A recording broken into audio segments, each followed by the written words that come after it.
So a laneway house is essentially a structure that you build in place of a two-car garage that goes in the back of a lot behind a house in certain parts of Vancouver.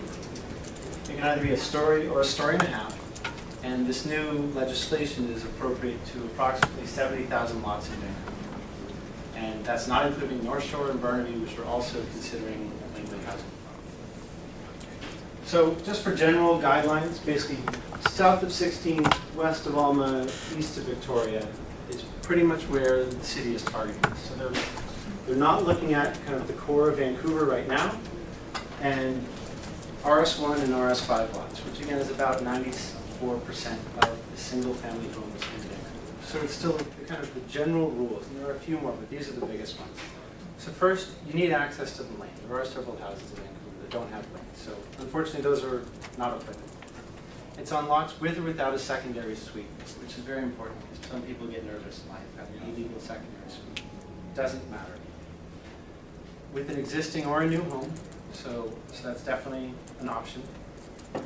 Now, one of the critical factors is that you need 16 feet between the laneway house and the main house for green space. And again, this is a city requirement.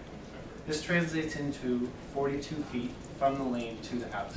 And we do have a lot of houses in Vancouver that have grown quite long as they've been renovated over the years. And either decks or the house would technically have to be cut back to put a laneway house in. I don't know how realistic that is. So that's a consideration you have to have when looking at the property on that specific lot. No upgrades to the main house. You must be able to get servicing. So part of kind of the initial checks associated with it is going to Vancouver City of Engineering, going to BC Hydro, making sure that they can do simple things like assign an address, and then some more complex things like hook up a sewer. If there's enough power on the power lines behind that house, that they can service the house at the right price. And then lastly, we need 3 feet of space between the main house and the fence. And that's just so your big burly firefighter can run down there with a hose to go put out a fire somewhere in the back of the lane, because the fire trucks cannot go down the lane. So as far as the laneway house itself is concerned, there are also some guidelines. So it's 1 or 1.5 story units only.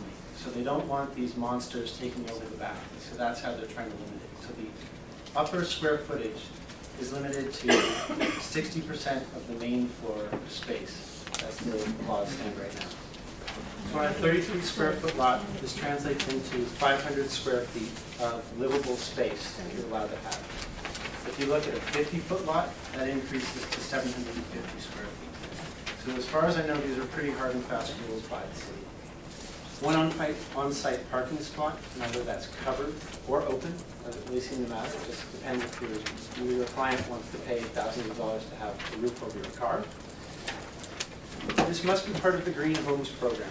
And the city is really doing the best job that they can to encourage green features. And that's everything from dual flush toilets to slightly thicker walls that have a little bit additional insulation. And then they're encouraging everything else beyond that.